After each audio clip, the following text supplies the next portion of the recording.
Сәлеметсіз бе оқырман? Видеоны көрмес бұрын лайк басып, комментарий қалдыруды ұмытпаңыз. Әйелі бар еркекке қор болған жастығым. Мен университет қабырғасында 2-ші курс оқып жүргенде ағам тұратын жатақханаға барған едім. Ағам отбасылы. Баласын жатақхана дәлізінде ойнатып жүріп, өтіп бара жатқан бейтаныс жігіттің өзіме сүзіле қарағанын байқадым. Әсіресе қыз балалар өзіне қараған ер адам жанарынан тайсалып бір түрлі болып кететінін рас. Екі бетім аппақ, көзім тостағандай өңді едім. Жігітке еш мән бермедім. Сіңлімді ертіп бөлмемізге кіріп кеттік. Жатақхана ұзын дәлізді. Ас үйі сол дәлізде жеке орналасқан еді. Суды да сол жерден алатынбыз. Су алып тұр едім, бағанағы дәлізде көрген жігіт қасыма келіп су сұрады. Ойымда түк жоқ, суды ұсына бердім. Алғысын айтып кетіп қалды. Біраз уақыт өткеннен соң бөлмемнің есігін сол жатақханада тұратын жасы менен кіші Дархан есімді жігіт қағып тұр. Үйде ағам мен жеңгем жоқ еді. Сенімен бір жігіт танысқысы келеді деді. Мен не дерімді білмей, ағам келіп қалар деп, я бар деп дей бердім. Біраз уақыттан соң жеңгем келді жұмыстан. Ағам тұратын жатақханада ауылдас дос қыз тұратын. Сол қызға бармақ болып төменгі қабатқа түсіп бара жатыр едім. Менімен танысқысы келетін бейтаныс жігіт кездесті. Сонымен бейтаныс жігіттің есімі Данияр екен. Таныстық. Ол кезде ұялы телефон деген атымен жоқ. Жігіт мені жексенбіге қонаққа шақырды. Құрбыңмен менің жұмыс орныма қонаққа келіңдер. Сендерді менің туысқан інім Дархан ертіп келеді деп кете барды. Студентпін. Сабаққа барып күндерім өтіп жатты. Мен өзім оқитын университеттің жатақханасында тұратынмын. Сонымен жексенбі күні түстен кейін ағамның жатақханасында тұратын құрбым Аида мен Дархан келіп тұр. Жиналып қонаққа бардық. Бейтаныс жігіт шағын базардың директоры екен. Кабинетіне дастархан жайып қойыпты. Шампанды да ұмытпаған. Сонымен жақсы отырыс болды. Данияр мен туралы сұрай берді. Мен сол кезде қазір ойласам, ол үшін кішкентай оқушы қыздай екенмін. Ол сұрақ қояды, мен еш бүкпесіз жауап беремін. Мен жігіттің жасын сұрадым. Жасыңыз нешеде? Мен басында ұялғаным ба, жоқ әлде жаңа таныс болғандықтан ба, сіз деп сызылып жүрдім. Сен қалай ойлайсың? Білмеймін. 1976 жылғысыз ба? Жоқ. 1974. Жоқ. 1972. Ал жарайды, солай-ақ болсын деп күлді. Бізді жатақханаға Данияр машинасымен әкеліп тастады. Сол уақыттағы машинасының нөмірі әлі есімде. Солай күндер өте берді. Біраз уақыттан соң біздің ара қатынасымыз махаббатқа ұласты. Күнде кешке келеді жатақхана алдына, кездесу, кейде мен өзім шағын базарға барып жоқ болса, кабинетінде күтіп отыра беремін. Осылай көктем келді. Біздің ара қатынасымыз төсекте де жалғасқан. Ең алғашқы жігітім де сол еді. Мен сол кезде өте бақытты едім. Ойладым, мен не деген бақытты едім. Өскен отбасым, бір ауылдың бетке ұстар жанұясы, оқуды да жақсы оқыдым. Грантқа да өз күшіммен түстім. Енді міне өзімді сүйетін келісті жігіт таптым деп жүргенде жадымда енді Даниярмен қосылып бақытты жанұя болсақ деген ойдан басқа еш нәрсе болмапты. Бір күні тобымда бірге оқитын Дина есімді құрбыммен көшеде келе жатсақ, алдымыздан құрбымның таныс балалары кездесті. Мені де таныстырды. Олар сөйлесіп тұрып қалды. Мен жатақханаға кетіп қалдым. Келесі күні Дина екеуміз қаланың шетінде тұратын менің туысқан ағамның үйіне бардық. Олар қонаққа кетіп, үйді бізге қалдырды. Дина екеуміз ұйықтамай әңгіме соғып жатырмыз. Бір кезде Дина маған былай деді. Зарина, мен саған бірдеме айтайын ба? Я, айт. Жоқ, айтпай-ақ қояйыншы. Өзің бастадың, енді айт. Не туралы? Сенің Даниярың туралы. Жүрегім дүрсілдеп, бойымды қорқыныш билеп, небір ойлар кетті ойымда. Бірақ басқа қызы немесе әйелі болуы мүмкін деген ой мүлдем келген жоқ. Өйткені осы уақытқа дейін ондай сезікті еш қылық көрсеткен жоқ еді және үнемі менің қасымда. Дина жұлып алғандай Даниярдың әйелі бар екен, үйленген екен. Өткенде көшеде кездескен танысы мені ұнатыпты да, мен туралы сұрағанда Дина оның жігіті бар, осындай шағын базардың директоры депті. Сол кезде танысы Даниярдың отбасылы екенін айтыпты. Сонымен қойшы, көрер таңда ұйқысыз жатырдым. ұйқым келмейді. Таң қашан атады екен деп шыдамсызданып жатырмын. Қазіргідей телефон жоқ. Жүрегім атша тулап, бей-берекетім кетті. Не ойларымды білмеймін. Ол көп өзі туралы айтпайтын. Мен де көңілім толғандықтан үнемі қасымда болғандықтан еш артық сұрақ қоймаған едім. Таң атты, сағат 9 болғанын күтіп жүрмін. Ол жұмысына сағат 9-дар шамасында келеді. Құрбымды ерте тұрғызып алып, киініп алып автобусқа отырып шағын базарға тарттым. Базарға барсам ол әлі келмепті. Сонымен сағат 10 болды, ол жоқ. Мен базар маңында айналшықтап жүрмін. Бір кезде базар ауласына кірген қызыл машинасының қарасы көрінді-ау. Алып ұшып кабинетіне бардым. Ол мені мәз болып қарсы алды. Менің өңіме қарап, бір жерің ауырып тұрма дейді. Мен оны көріп не айтарымды білмей, қалай сұрарымды білмей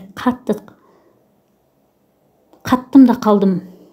Әлі есімде, былай дедім: Данияр, сенің бір нәрсең бар екен ғой, шын ба деп жылап жібердім.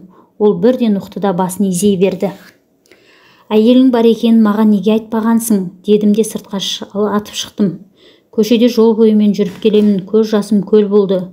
Өзімді тоқтата алмаймын. Артымнан Данияр машинасымен келіп, тоқтап машинаға отыруымды, сөйлесу керек екенін айтты. Машинасына отырып өзен жағасына барып біраз сөйлестік. Мен ештеме айтпай жылай бердім. Өзімді бір ауыр қылмыс жасағандай сезіндім. Өзімді біреудің жанұясын боздым деп кінәлап, бір жағынан ендігі өмірім не болады, Даниярсыз қалай өмір сүремін деген уайым жеп барады.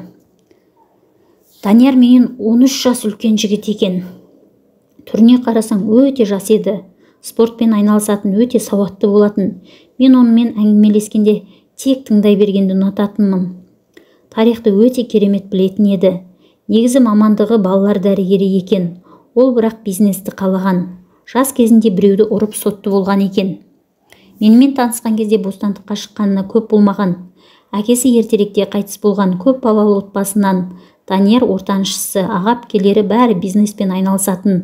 Жас кезінде үйленген екен, бір баласы бар екен. Мен үшін өмір аяқталып қалғандай еді. Қатты бауыр басқаным соншалықты өлгім келді. Өмірде менен бақытсыз адам жоқтай көрінді. Сабағым жайына қалды, ештемеге зауқым жоқ. Бір жағынан Даниярды қимаймын, бір жағынан оның әйелі мен баласын ойлаймын. Әйелі мен баласының көз жасына қалғым да келмейді. Біреудің бақыты біреуге бақыт бола ма? Менің тәрбиемде біреудің жанұясын бұзу, ажырастыру деген жат қылық. Өз баласын жетім еткен еркек кейін қандай әке, қандай күйеу болады деген түсінік бар еді. Әкем айтатын, қазақ байыса қатын алады, сол сияқты ажырасып жатқан еркектерді ұната қоймайтын едім. Біраз уақыттан соң ол келуін, мені іздеуін тоқтатпады. Тіпті кездесуден қашып жүргенде оқу ғимаратының алдында күтіп тұратын еді. Мен жақсы көрсем де миымда ол жанұялы деген ой тұрды. Тіпті бір рет мені жатақхана алдынан көтеріп машинасына салып алып кетті. Ол да мені сүйетін, бірақ бізде қосылатын болашақ жоқ еді. Екеуміз де соқыр сезімге мас болып, жазғы каникул болды. Мен ауылға кеттім 3 айға. Ауылда жүрсем де 1 минутқа ойымнан шығарған емеспін. Бір күні кешкілік мезгілде үйге қалада жұмыс істейтін құрбым Айда келіп тұр. Жүр біздікіне, Данияр сені іздеп келді деп. Бардым, Данияр келіп тұр. Сонау облыс орталығынан 500 шақырым ауылға келіпті. Айдан алып, сені сағындым дейді. Маған әкелген базарлығы бар. Тез сөйлестім де базарлығын Айданың бауырларына ұстаттым да кетіп қалдым. Бар жоқ 10 минут қана тілдестік. Анамыз дейді деп кетіп қалдым. Үйге келсем, расымен анам алаңдап мені іздеп жатыр екен. Жаңа оқу басталды, тағы да кездесіп жүрдік. Бірақ менің ойымнан күні-түні оның әйелі бар деген ұғым кетер емес. Ұйықтасам да есімнен кетпеді.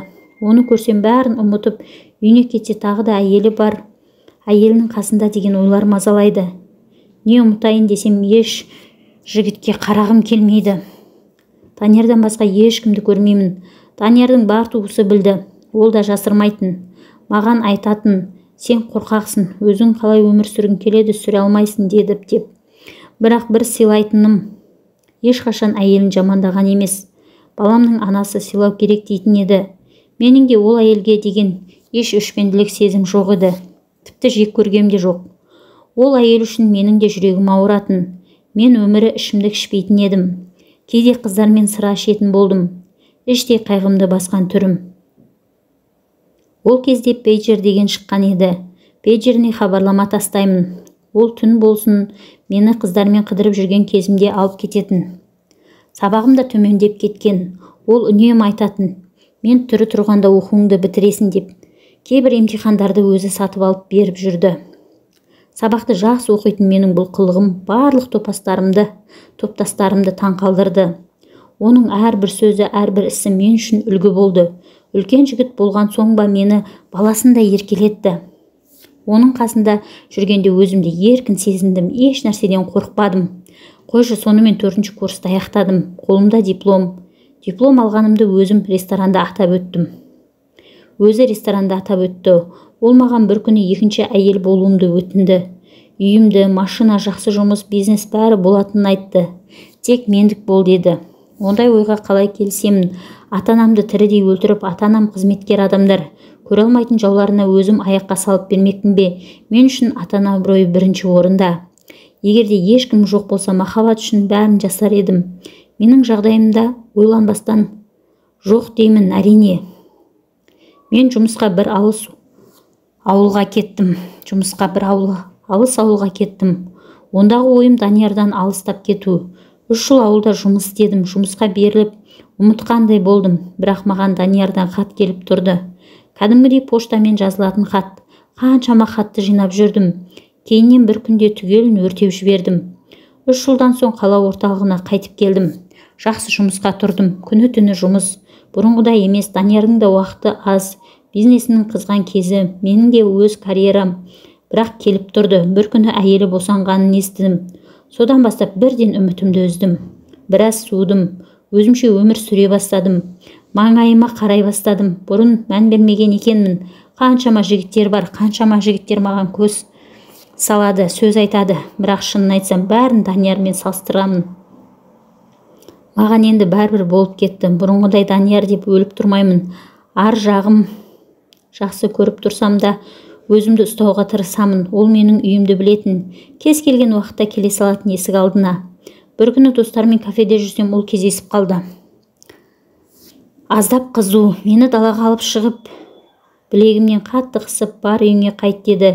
Кетпейін десем, төбелес ашама деп қорқып. Кейіннен біреумен таныссам, бір жерде отырсам қорқып отырамын. Ол мені көрсе, қасымда отырған адамға қарамай мені өз затындай көретін еді. Ақыры мен Астанаға кетіп тындым.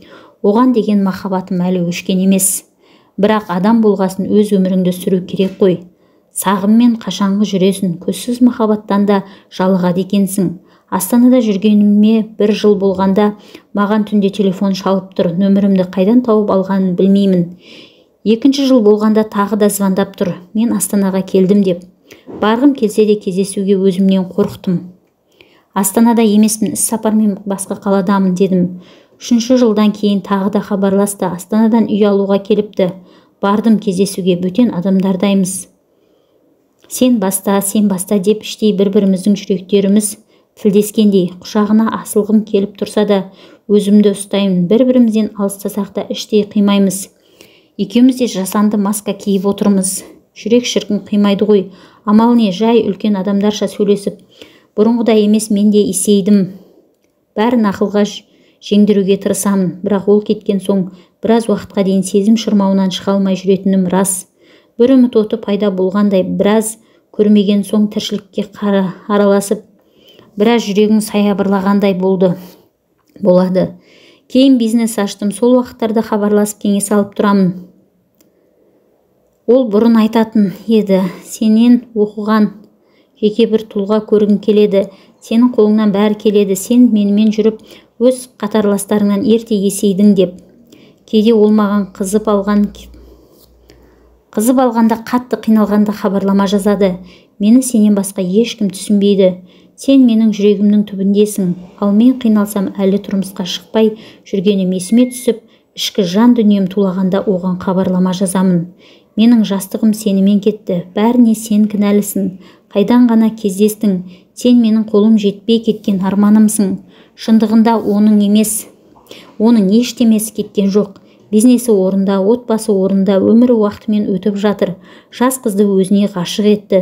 Соңында Пушкин ертегісіндегі кемпірдей тесік тегенені құшақтап қалған мен ғана. Қазірде мен көп таныс қыздардан жігітім отбасылы дегенді көп естимін. Бірден қолымды бір сілтеймін, керек емес деп. Олар да өздерінше үміт бар. Аузы күйген үрлеп ішеді дегендей өзім отбасылы еркекке мүлдем жоламаймын. Отбасылы адамға ғашық болу опа бермейтініне көзім жеткен. Жас қыздар менің қателігімді қайталамаса екен деймін. Соқыр сезімге алданып, қалай кәрі қыз болып қалғандарын білмей қалар.